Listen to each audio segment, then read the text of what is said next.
Imagine reviving one of the biggest gaming productions on TV in about a decade. And imagine trying to integrate your own political agenda in a video game production for not only TV now, but for YouTube, Twitch, and other social media platforms. What's going on, everybody? Cryptix and, well, G4TV, they're gonna go down in flames, ladies and gentlemen. Now, if you guys don't know, back in the day, mid-2000s, we had this thing called G4TV. Now, some of my viewers may not remember this because they're a little bit younger, but for any of my other viewers that remember G4, definitely comment it down below, okay? I want to hear some memories about your experience with G4TV because I actually enjoyed it. It was essentially YouTube gaming before YouTube gaming was a thing. And then I believe G4, someone can correct me if I'm wrong, but essentially they stopped production and they decided to actually revive G4TV this past year. And it's a whole production team just like it was in the mid-2000s, except now G4TV is also on the other platforms just like any other influencer would be, right? Twitch, YouTube, and obviously on TV as well, okay? So G4, they actually have some new hosts, and one of the hosts is actually incorporating sexism in gaming and why it needs to stop, all right? Now, just a little marketing tip, you know, from a guy who has a main channel with over 120,000 subscribers, and on this one, I just got a video like last month with over 300,000 views.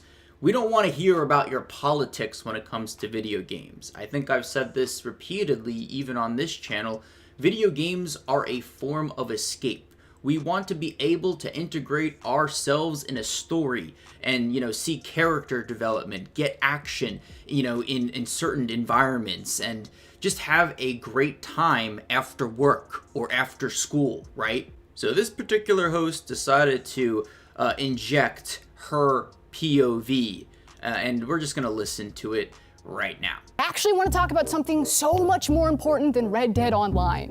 Sexism in gaming. Oh yeah, you know, what's more important than Red Dead Online? Sexism in gaming. Now, I'm not going to discount that sexism. You know, it obviously exists when you're playing multiplayer games. Like if a girl's playing 2K, or if a girl's playing Call of Duty or Fortnite, all the guys are gonna hop on and be like, oh, you're a girl, and it's obviously like a thing that happens, right? Because the majority of people that game, I'm not saying everybody, I'm not even saying most people, but the ratio is still, I want to say, like 70-30, 80-20 men, right? If we're talking about multiplayer mainstream games, I'm not talking about Candy Crush. That's not, you know, what I'm talking about in this sphere. This is like the AAA gaming sphere. So you got Red Dead, Call of Duty, Grand Theft Auto, Fortnite, you know, all those types of games, essentially. Most of the people that play those games are guys. So yeah, sexism, I guess, in a way exists, but in no way, no fashion, mind you, that you should be ever integrating your politics on a production, a gaming TV production line that also is now on multiple, you know, social media platforms. You should not be talking about this type of thing when you are basically known for reviewing games and talking about upcoming games.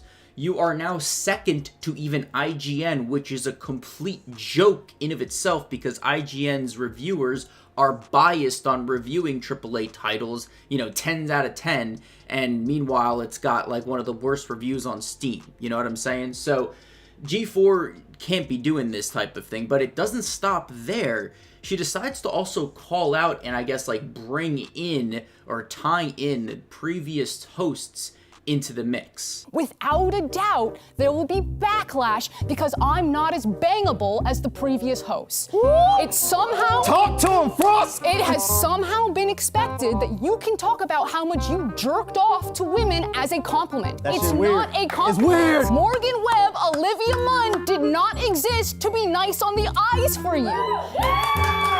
So then she talks about, like, you know, guys doing certain things, you know, bragging about it in the chat. if you've ever hopped onto any type of internet, live stream chat or any type of just YouTube comment section, yeah, you're going to get some really slimy comments. That's the name of the game. If you want to be a production company especially, or you want to be an influencer in that production company, or if you just want to be a gaming influencer or any type of influencer for that matter, you're going to have some slime balls. You're going to have haters. You're going to have people that dislike you. But her calling out this one instance, it's probably happened like 1% of the time where someone talks about, doing whatever, because some girl is nice on the eyes for them on G4TV. Like, that's just gonna happen. That's the nature of the internet. And she's painting the picture that every person, every male predominantly, she's talking about men in this situation, even though we have a bunch of other genders that she's just not including, right? But basically she's calling out this thing and painting a picture, making a stereotype out of every male gamer that exists and was a fan of G4TV, which is directly like you're eliminating the entire audience of G4TV, right? If you take out all the male gamers that watch your, channel, your production, mind you, yeah, you're gonna go under. And the other funny thing is that she called out the previous hosts, Olivia Munn and Morgan Webb. Yeah, well, obviously, I guess their appearance had nothing to do with the production of a TV company, right? Especially a gaming TV company, right? I mean, yeah, no shot, right? They're just there because they love video games. Now, mind you, these women were actually pretty smart and very intelligent when they were on the production, and I remember watching them too, and yeah, they were attractive. I was not even a teenager at the point that I was watching G4TV. Maybe I was like preteen or something like that, but yeah, I didn't really think anything of it because a majority of people that, were females that were on, production TV were attractive females. That's just the name of the game as well, at least at that point in time, right? So she then decides to, call us all out. But if you actually take a look at G4TV's analytics, both on YouTube, both on Twitch, it's not as good as you might think. Now, for a single influencer, these numbers are actually really good. And I'll show them on the screen. I believe some of their 48-hour counts were like, 30 to 40,000 views. That's pretty substantial money for a singular individual, especially if you can, get the equivalent on Twitch, which I believe they were also doing pretty well on Twitch for a single person. But the monetary value that equates to a TV production line with multiple hosts and multiple team members to review multiple games at a single point in time, you're not going to be actually able to monetarily, I guess, make everyone satisfied. We'll put it that way. This production right now is losing money if they are paying these hosts out and the team members of G4TV out to live a normal life without another job.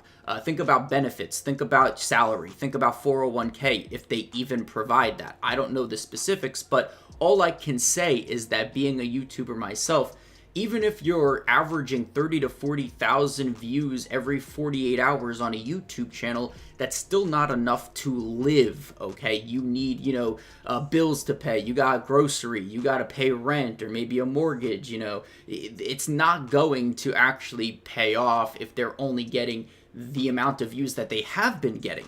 But the crazy thing is that G4TV has now actually restricted comments. You can no longer comment on videos, which is a very, very bad sign, right? This new host, Frosk, she basically is painting this picture and killing any type of viewership that the channel had prior to this incident.